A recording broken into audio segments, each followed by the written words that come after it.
Good morning, everyone. We are live. Welcome to Insights into the weekly Parsha, Parshas Shelach.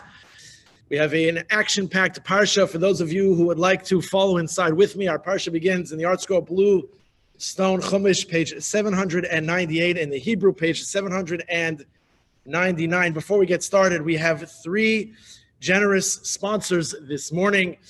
Let me welcome those who are here with us live, those who are with us via the Boca Jewish Center Zoom room, and those who are joining us through our live stream Facebook Live. Wonderful to be able to learn Torah together as we get ready for Shabbos Kodesh. So the first sponsor this morning, anonymously, in honor of all the graduates this year graduated in our community, going on to the next and higher level of education. Mazel tov to your families. Thank you so much to our generous sponsors. A very special welcome back, our generous sponsor, to welcome back Chef Meir to our shul, making coffee every single morning for our morning minyanim.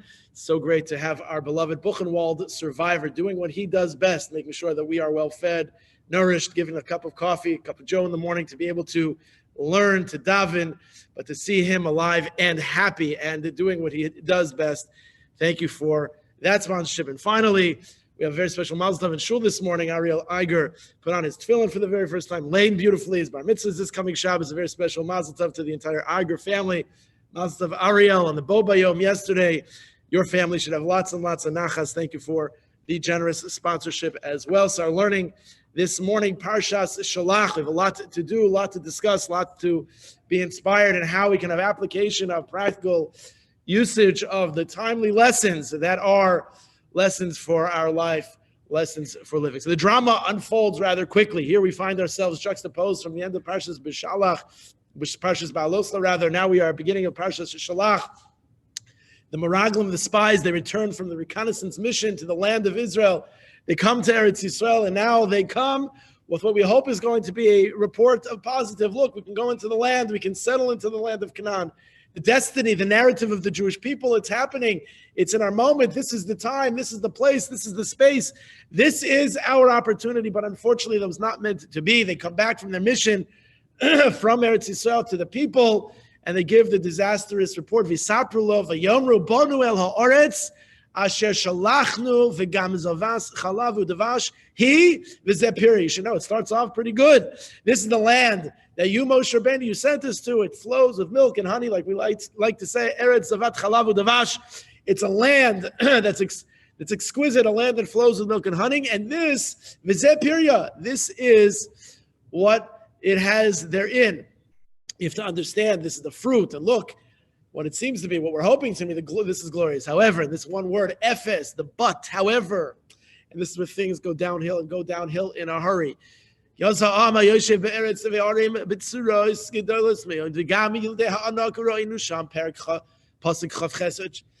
number 28, you should know that the people that are inhabiting the land, they're telling the people, they're mighty, they're strong, the cities, they're huge, the cities are fortified, the cities are what seem to be dangerous, and there's even, you should know, we saw the offspring of a giant. We saw this giant there, and so the offspring of a giant, so therefore, you know, it's a place that we just cannot inhabit, it's a place that we cannot go.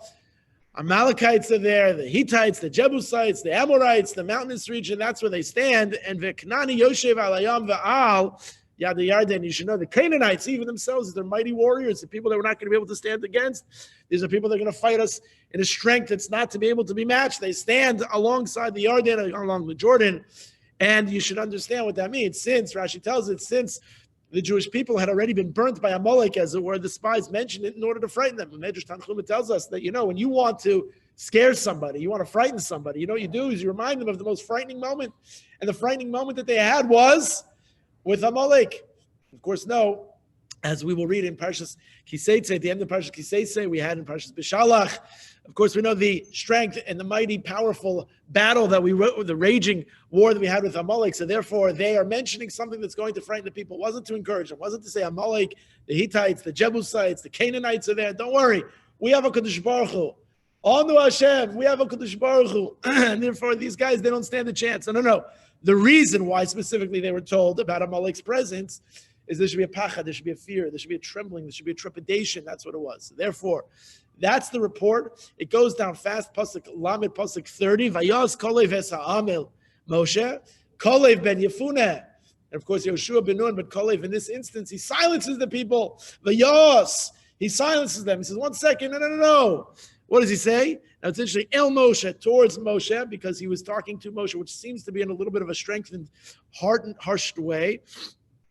Why? If it's a harsh way, then the people are going to listen. Oh, these people are going to now challenge Moshe Rabbeinu's leadership. There are people that like to, and unfortunately regularly challenge the leadership of authority. So now, these people were very into that. Now, if Kalev is going to silence the people to hear about Moshe, to hear about, oh, you want to send us to Israel, this is the land that's going to be for our people, and this is the type of terrain that we're going to encounter. No. So what happens? So Kalev silences them. El Moshe vayomer olo ne'elav. You should know that we are a people that we can surely go up. We can take possession of it. V'yarashno isa ki yochol nuchal la. These are the words that are the most important words of our class this morning. Ki yochol nuchal la. We can indeed overcome it. We can for sure take it. Now these words are very essential because we have to understand what it means. When the words tell us, Ki yachol nuchal la, what is it that Kalev is saying, and what is it, more importantly, that he's not saying? And understanding what it is that he's not saying will help us have a very great, gewaldige perspective as to how to deal with challenges, and how to deal with roadblocks, and how to deal with situations that present themselves that sometimes we feel that we're just not able to overcome. We're just not able to just walk through that impasse. We just feel stuck. So we have to understand what these words, Oisa ki yachol nuchal la, Kalev says to the people, we can for sure do it. What do the people say though, before we get to what that means? Va'anoshim asher olu imo, you should know, but the men who went up with him said, no.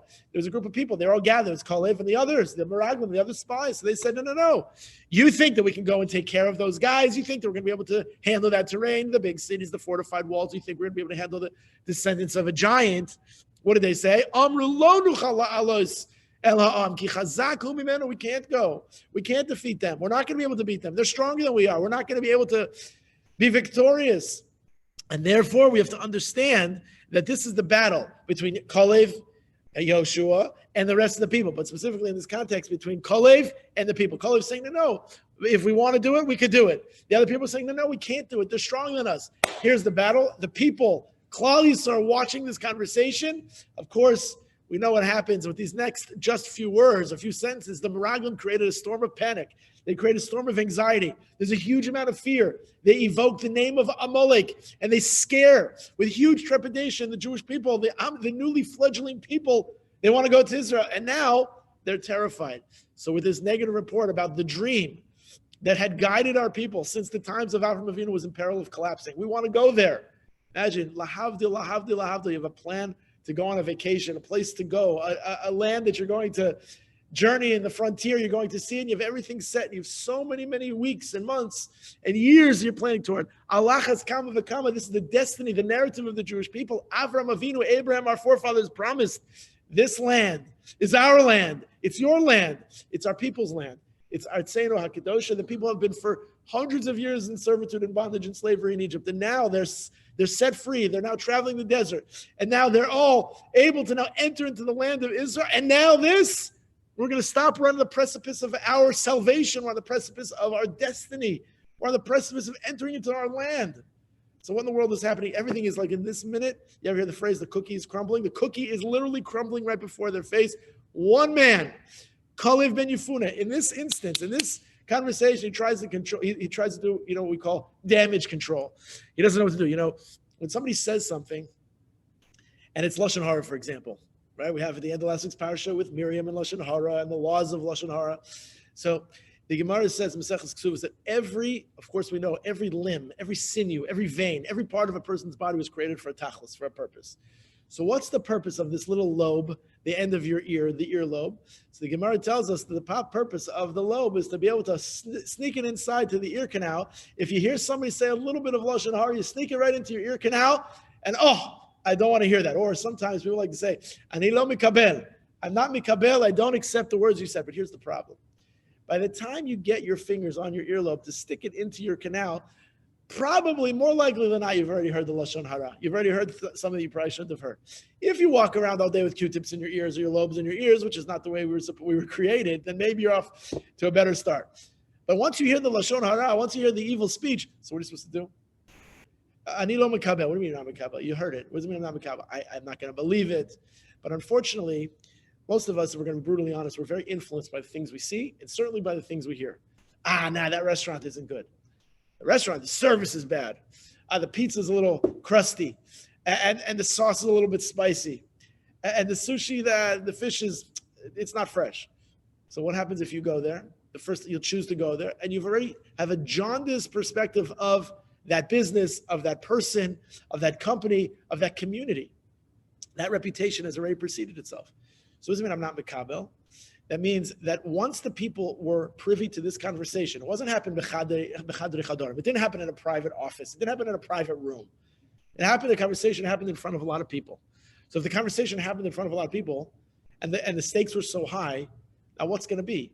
Once the people heard that there was a Molech's name mentioned, once the people heard that there's giants and the sons of giants and the daughters of giants, once they heard that the land is fortified and strong, how are the people then going to then move forward and then take over the land? They're terrified. They're nervous. Anilo Mikabel, Kalev is up against a lot. No. Lanu nuchala. We are able to do it. If we want to do it, we can do it. All right, you're going to give thousands of people. You have hundreds of thousands of people. You have a couple million people there that are part of this conversation, and they're overhearing this debate. So what's going to be? So one man, Kalev, he tries to do some damage control. He tries to steady the people. He silences them, and he says, Ki yachol nuchal lo. Bamidbar, chapter 13, verse 30, says it in those words. We can do this. We can overcome this struggle. We can take our land. We can assume our destiny. Let's move forward. Don't listen to these guys. I thought you guys were friends. I thought you were going on a reconnaissance mission together. No. Lo achbadni. Lo yedeh ma hem omrim. I have no idea what these guys are saying. Don't listen to those dudes. Listen to me. Ki yochol nuchal lo. We are able to do it. It's an interesting response, though, if you think about it. What's this response? How are we to understand Kalev's response to the claims of the spies? Like, if you think about it, the spies, if you just take a step back for a minute, the spies, they had valid points. It's one thing if somebody says something that's sheker, right? It's raining outside. Say, it's not raining. It's a beautiful sunny day. It's sheker. It's not true. It's raining. What happens if somebody says something that's objectively true? Now, if you like or don't like the restaurant, that's subjective. I like it. You don't like it. I like milchiks. You like fleishiks. We don't have to necessarily agree on the style, the type, the taste. But what if there's something that's objectively true? What happens if there's just a valid point?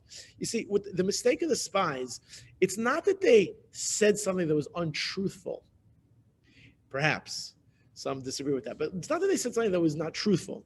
The problem with the spies is they said something that could have been true and was true, but they didn't come into the conversation as a strategy, figuring out what's the best way forward. Here, what's the strategy that we need to do to come to the land? Okay, here are the challenges. You have a military campaign.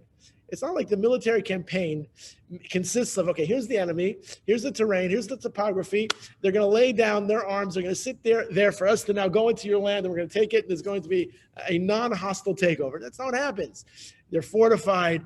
They have missiles and rockets. Some of them, they hide their rockets in places where civilian lives, Rahman al-Atzlan, right? They force the Israeli Defense Forces to do things that we would never, ever imagine to do. We don't want to do. We give them leaflets. They should leave. They should be, free from the response, but they choose not to because they hide their rockets in places of schools and hospitals and office buildings where people stay. What happens? There's a fortified, antagonizer. And that antagonizer, we need a military strategy. Should we enter this way? Should we enter that way? Should we bomb them? Should we go on the ground? Should we do different types of intelligence? Should we take some, intellectual property? Like, what should be? What should be? So the spies, they had some valid points. What would have been great if they would have said, Moshe Rabbeinu, we just came back from Eretz Yisrael. People are watching. Looks great, everybody. Looks great. Land is going to be gewaldig. Gewaldig. Moshe Rabbeinu, I'm a little nervous about a couple things, and can we get a meeting in the back boardroom just to get a little, situation? Here's the fruit. Look at this big fruit, and these giants and these walls of cities. All right, we got this, but Moshe Rabbeinu, you're our manhig, you're our leader. Like, what's the strategy? Who's the minister of defense? Who's the statistician here? Who's the person who's in charge? Most of them, I'm in charge. I got Aaron, he's the priest. I got a lot of Kohanim. I got some, and by the way, I got the general of all generals. I got Melech Malchei Amlachim HaKadosh Baruch Hu. We got this. But okay, you're right. What's our tachlis here? What's our purpose? What's our hishtadlus? What's our efforts? What's our energy? What are we supposed to do? How are we supposed to strategize? Go this way, go that way, deal with it this way, deal with it that way. What are we supposed to do? So that's what they should have done. What are their points? There are mighty nations that outnumber us, that can outfight us. It seems as if okay, there's a lot of them. Okay, Moshe, we got 10 tanks, they got 300 tanks, right? We got bows and arrows, they got automatic rifles. So what do we do? Yes, the land is wonderful, flows with milk and honey, but how will it be that we're going to be able to overcome these challenges? We want to get there. We know it's the national narrative. We know that it's the destiny of the people. But what are we supposed to do? How's this supposed to be? What is response? What is Kalev's response? Kalev does not say, oh, here's what we should do. What does Kalev say? Very simple. What does he say? We could do it. We could do it. He does not respond materially to the claims of the other tribal leaders. He doesn't say, no, your claim about the giants and your claim about the land and your claim about the city. No, he didn't have a military response. What does he say? Something that seems to be very, very basic, very simple. He says, no, we got this. We got this. So the question is like this. How did it, what kind of response is that? How did these words, how did he think that by just simply saying, yeah, we can do it, without materially responding to the claims of the people, how did he expect to shift the tide and convince the people that they needed to and could and should enter Eretz Yisrael? Like you would think that if you have a defense attorney, you have a prosecutor of the defense, they're standing and they're now, this adjudication of this case, and they're trying to adjudicate what and who and what and how is going to be the outcome of this case. So they're going against each other. So the prosecutor says this, the defense attorney says this, yeah, and if anybody here is a lawyer, and they're battling with each other, and they're arguing, and they're saying, this is what's going to be. So the people are saying, we can't go because of this. So what would you think Kalev would do? Kalev would say, no, we can go because of this, that. But he doesn't say it. He says, we got this. We're good. People are like, we're good. Like, okay, so how are we good? Like, what's the plan? How did he expect the people, once they're hearing this conversation, how did he expect things to change? So listen to this beautiful insight. The Piazetzner Rebbe of Kalanimis Kalman Shapiro, who died in 1943.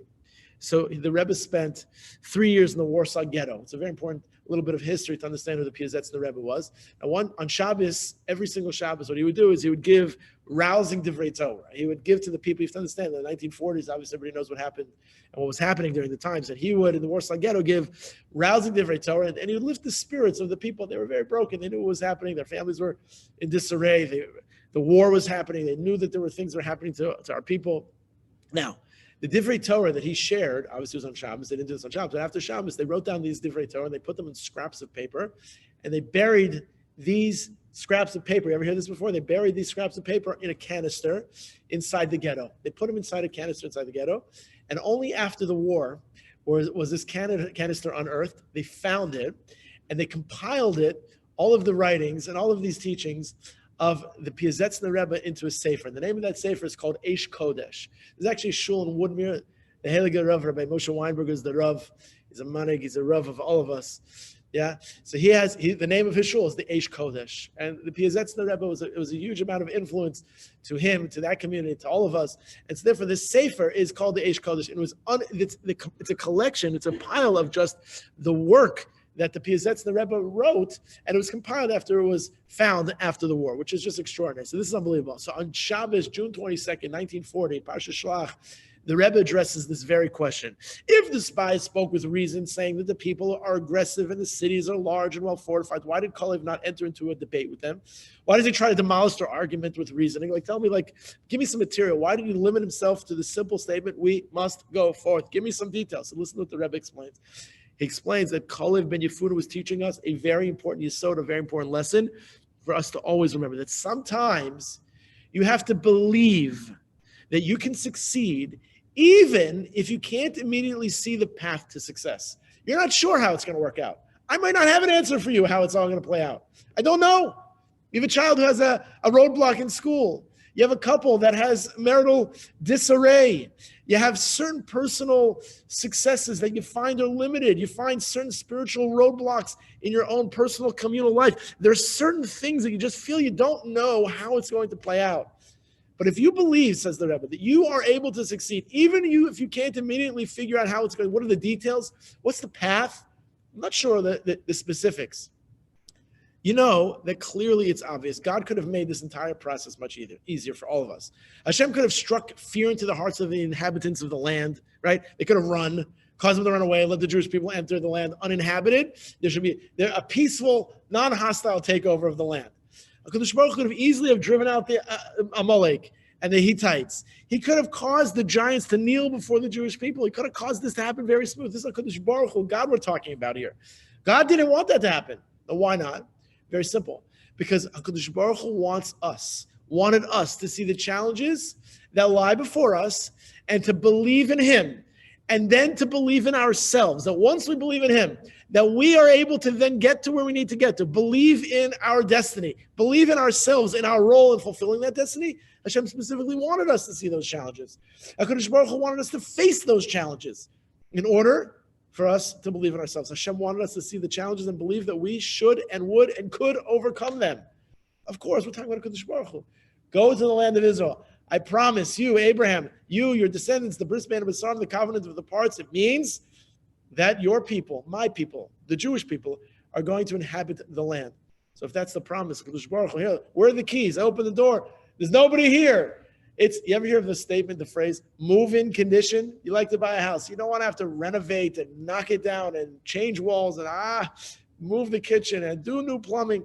No. The best deal, even if it's a little bit more yoke, even if it's a little bit more expensive, I want move-in condition. Is it turnkey? Let the land of Israel that was promised to us, Baruch Hu, be turnkey. Let it be move-in condition. Let it be easy for us to just walk right in. Why not? Because this was something else. And this is something that we're going to always have to deal with and figure out. It's believing in HaKadosh Baruch Hu and it's believing in ourselves. This was an exercise in national development. It's an exercise in figuring out what is it that my role is? What's my belief system? How am I able to develop myself to see how I'm able to overcome things, believe in it, even if I do not know how? What Kalev does not do is he does not really argue with the spies because he agrees with them maybe. Maybe he even agrees with their worries. Maybe he's concerned with them just like they're concerned. Maybe he's concerned with them just as well. His comments, their comments, his observations, their observations, maybe they're the exact same. Maybe they're the exact same thing. He does not argue with them. He agrees with them. He's worried like they're worried. He's worried just like they're worried. He's worried just as well. Thank you so much. You're such a sweet brother. Thank you so much. Thank you. Just that. Thank you. So sweet. Perfect. Thank you. Mazel bracha. Mazel bracha. So we see that if this was just an exercise in national development, and if he really does truly believe everything, so what's going on? There are mighty nations. There are significant odds. There are many factors that are working against us. But always remember, says Kalev, ki yachol nuchal lo, that we can do it. How? Not so sure. I have no idea. I'm not entirely, privy to how we're going to do it. What's our strategy? I don't know. We got to discuss the strategy. We got to figure it out. But we have to approach this situation with one clear, indisputable reality. If we put our minds to it, if we believe in ourselves, if we believe in Hashem, and we learn to believe in one another, then we'll be successful. And that, says the Piazetz the Rebbe, is the sin of the spies. That's the Chet HaMeraglim. That they were unable to conjure up a vision of national salvation. They just couldn't figure out how this is all going to play out. And even though they couldn't figure out the details, okay, there's like a lot of good here. There's a lot of good stuff. This is God we're talking about. If God is behind us, then for sure we're going to be successful. They failed to conjure up a vision of national salvation. They were unable to see beyond the current situation, the current realities. They were only able to see what was right in front of their very eyes. You know how many people are like that? That they surmise the totality in full of what the circumstance is just by what they see in front of them? Is that really what's this whole story? The whole story is just what you see in front of you. It's like the keyhole, limited keyhole mentality. If you look through a keyhole and you look through that small little nugget, would you bet your bottom last dollar that everything in that room is what you see in that hole? Of course not. Second you open up the door, you're like, oh my goodness, I didn't see that painting, I didn't see that couch, I didn't see that person, I didn't see that lamp, I didn't see that window, I didn't see the whole room. Except for there's way more to the story. We have limited vision. We have limited perspective. We don't see, when I was a child, my mother used to always say to me, I have eyes in the back of my head, which I used to always believe, and I still believe that my mom still has eyes in the back of her head. But anybody knows that nobody has eyes in the back of their head. Only HaKadosh Baruch Hu has eyes in the back of their head. Maybe my mom has eyes in the back of her head also. But eyes in the back of it means that I can see behind me. I can't see what's behind me. You can't see what's behind me. The only thing that I can see is what I believe. You ever go on an airplane somewhere where you've never been before?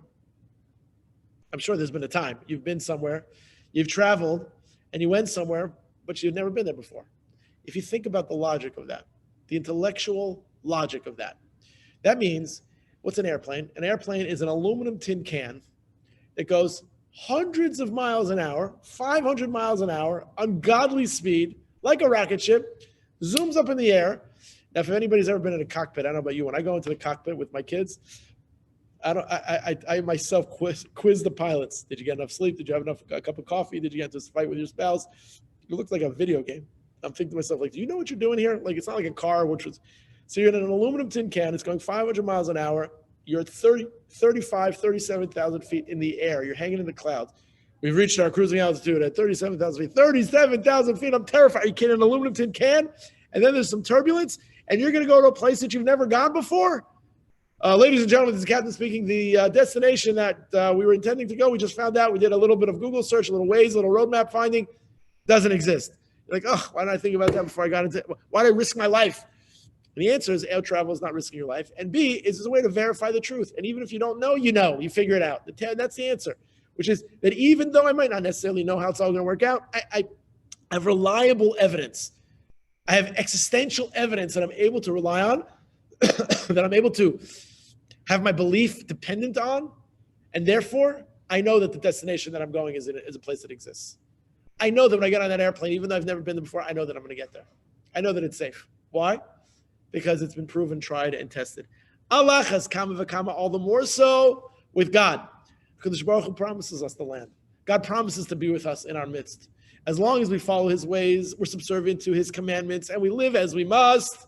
So God is with us. Baruch Hu is with us, travels with us. Al pi Hashem Yisrael, pi Hashem Yachanu. We learned in last week's Parsha, by the word of his way do we encamp, by the word of his way do we travel. It's essential. And that is the one clear, indisputable reality. If we put our minds to it, if we believe in ourselves, we believe in HaKadosh Baruch Hu, we learn to believe in one another, then we'll be successful. And that, he says again, is they were unable to conjure up this vision. They're now stuck, they're mired. That's their sin, that's their chait. They're unable to see beyond their current realities. They're only able to see what's right in front of their eyes. They're unable to create a plan. They're not able to have hope. They're not able to have a tikva, an optimistic outlook. They're unable to see with their heart, their soul. Too often we give up on meaningful personal goals and aspirations because their actualization is fraught with challenge and adversity. We just don't know how it's going to work out. We have no idea how it's going to be. So if we don't know how it's going to be, so then we give up. Because there's challenges. There's no way I'll be able to complete this. There's no way I'll be able to complete that. There's no way I'll be able to accomplish and achieve what those things I set out to achieve. And so therefore we live worlds and lives that are mediocre at best. We're not the best version of ourselves because we have challenges. We have business challenges, financial challenges, marital challenges, relationship challenges, spiritual challenges, communal challenges, personality challenges. We have to figure out how to overcome them. We have to figure out how to deal with them. These are the giants that stand between us and the realization of our dreams. They're giants there. They're giants. They're the offspring of the giant. Who's the giant?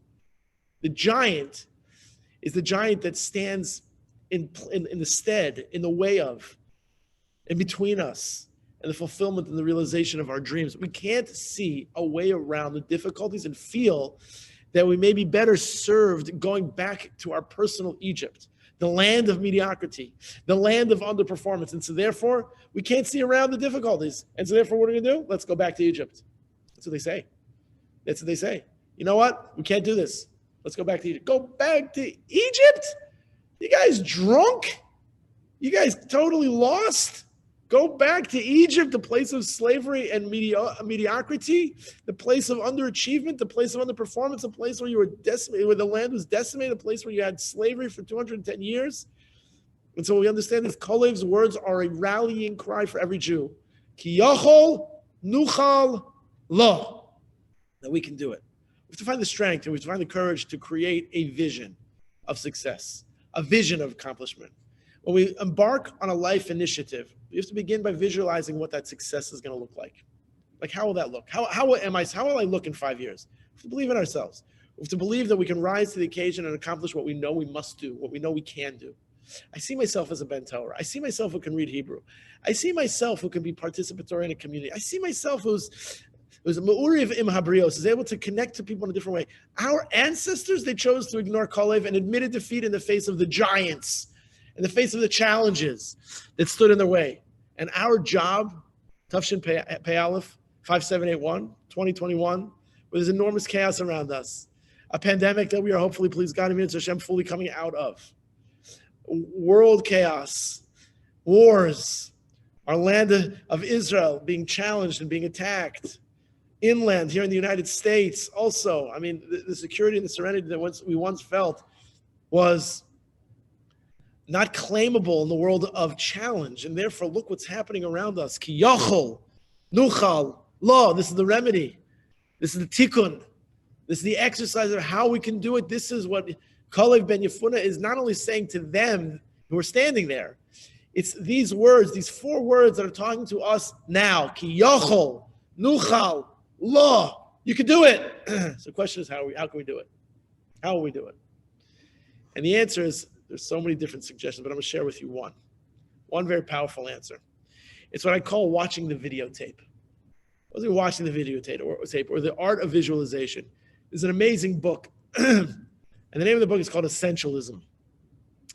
And the author writes in great detail in one of the chapters the concept, what he calls flow, or he calls subcategory called the genius of routine. The way we're able to see something is through one of 2 ways, which are actually married to each other. The concept of the genius of routine, which has been famously said is routine in an intelligent man is a sign of ambition. When you have an ambition towards something and you want to accomplish something, so routine is how it happens. I get up at this time, I eat this time, I exercise this time, I study at this time, I make phone calls at this time. I have a routine, right?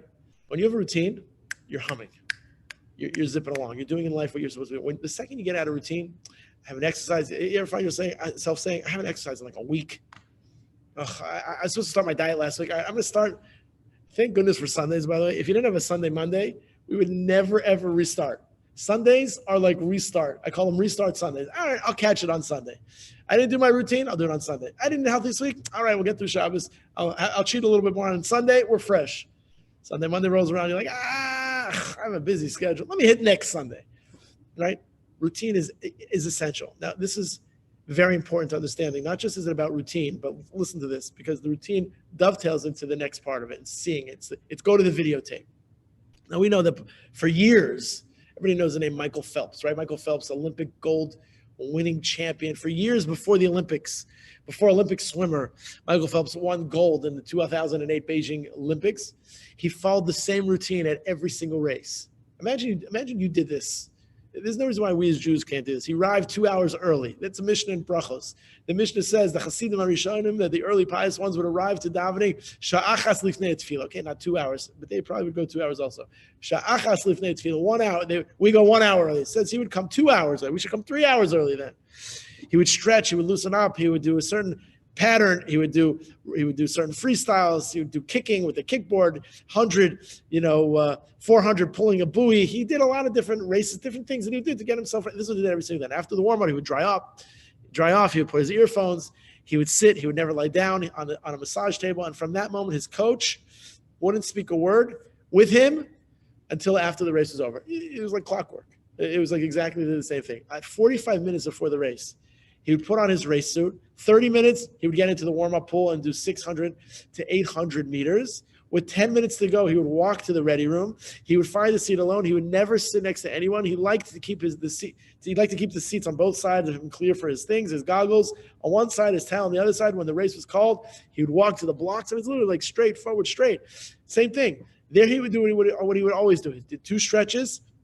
He first did a straight leg stretch, and then with his bent knee, left leg first every time, then the right one.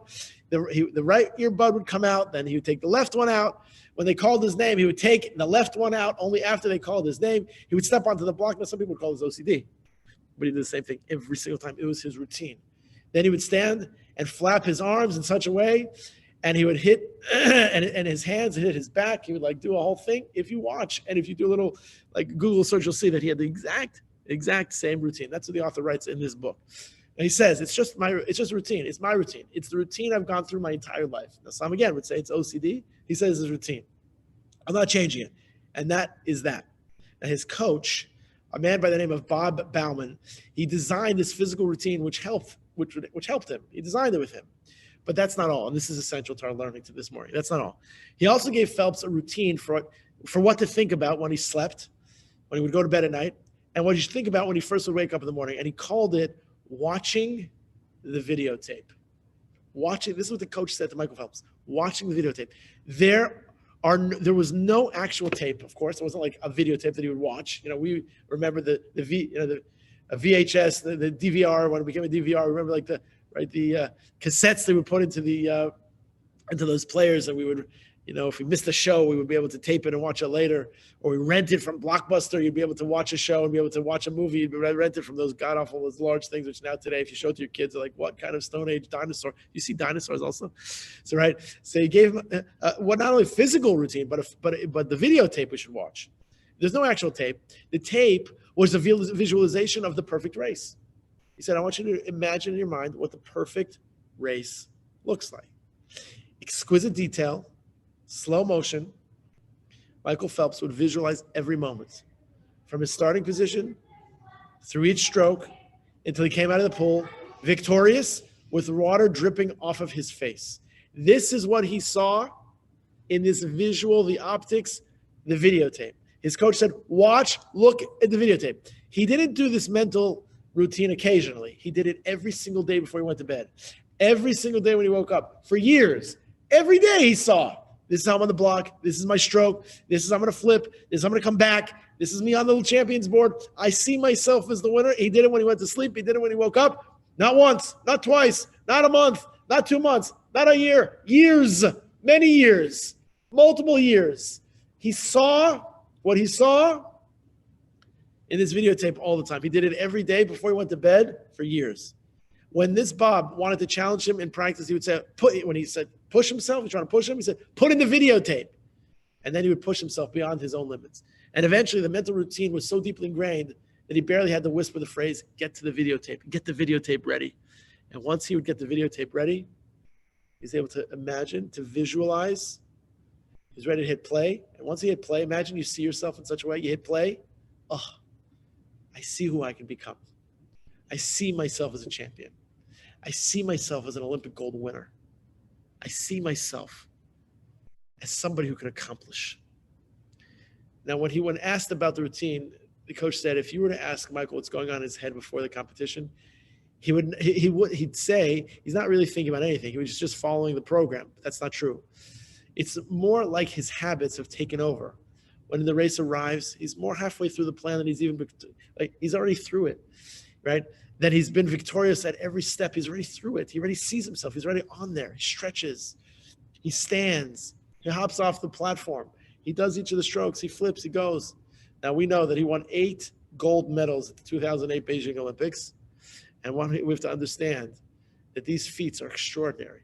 And part of how these feats are so extraordinary is very simply because when you're an essentialist, when you're a person who thinks about the most important things that matter, what you do is you pare down all the things that are non-essential, and you think about what is the most important matter. And part of the most important matter is for a person to think about, to imagine yourself. How do you see yourself? How do you imagine yourself? That's the lesson that we have to understand.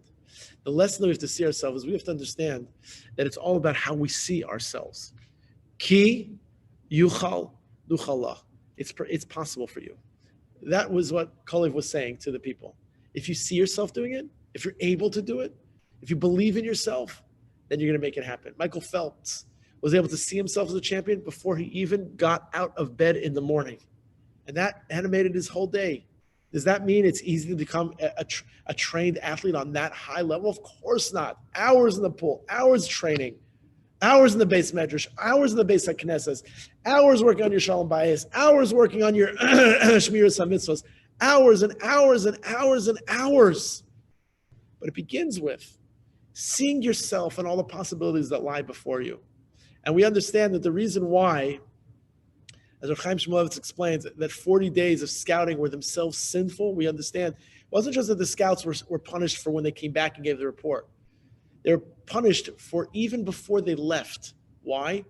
Because Rav Chaim Shmulevitz explains that the scouts, right, the Meraglim, they went out with a very, very negative perspective before they even hit ground. They thought things weren't going to work out before they got there. They didn't go on that mission thinking, right? Imagine you go on a trip and you think this trip is going to be very, very successful. If that trip you believe is going to be very successful, the trip is going to be very successful. And conversely, if you think it's going to be negative or a person has negative qualities, what's going to happen then? What's going to happen then is the rest is history. We know that as the Gemara tells us that there was a miracle that took place. It was a deadly plague that happened to the Canaanites during the period of the scouts' excursion. Why? So the scouts shouldn't be noticed. They were burying their dead. There's two ways to look at that situation. Of course, the scouts saw funerals taking place. They concluded that it was a place that consumes its inhabitants. They're burying their people. That's not what happened. Because Baruch Hu made a miracle that they would be able to enter into the land unnoticed because they were preoccupied. It's all a function of how you see yourself. And therefore, if you see yourself, the importance of living with a positive outlook, people in our lives, the circumstance we confront, to try as much as possible to find out all that is good about the people and the things around us, rather than focusing on all that is wrong. Rather than looking to complain or find fault, we should instead be looking to appreciate and feel grateful for all of the many blessings that we have. This is true of ourselves, and this is true of others as well. And so therefore, what we see is what will be. What we see is what will be. How do we see ourselves? What is it that we hope to and dream that we can become? When we believe that we can be something, we believe that we can overcome challenges as they present. The things that stand in our way are really, truly challenges sometimes. They're very, very difficult. But the lesson that Kalev gives to the people then is as relevant and is as necessary today as it was then. Let's think about those challenges. Let's think about those things that stand in our way. Let's think about the lesson of Michael Phelps and understand this beautiful lesson of the Piazetzner, the Rebbe. It wasn't that Kalev was trying to give them something specifically or material about how they would be able to do it, but we must go forth. And he explains that this is really an exercise in national development. We can just simply go forth. It's an important lesson for all of us because this is how we develop as people. This is how we develop as individuals. Their concerns were shared by him, but it was this attitude. It was the vision. Ki yachal nuchala. What I see is what I will be. Let's take this lesson to heart. Let's be uplifted by this Parsha, by these very important words of our sages. And please, God, live with those lessons in a very robust way and have a very uplifted sense of self, an uplifted sense of our community, of our people, and Amir Hashem be a continued source of Kiddush Shem Shemayim in all that we do and all that we say. I wish everybody a beautiful Thursday and a beautiful Shabbos Kodesh. I thank you so much for listening and for joining me for our weekly learning. I look forward to seeing everybody live in person together soon. Amir Hashem, healthy. Wishing you a happy and a very special, productive day. Thank you, everybody. Have a blessed day.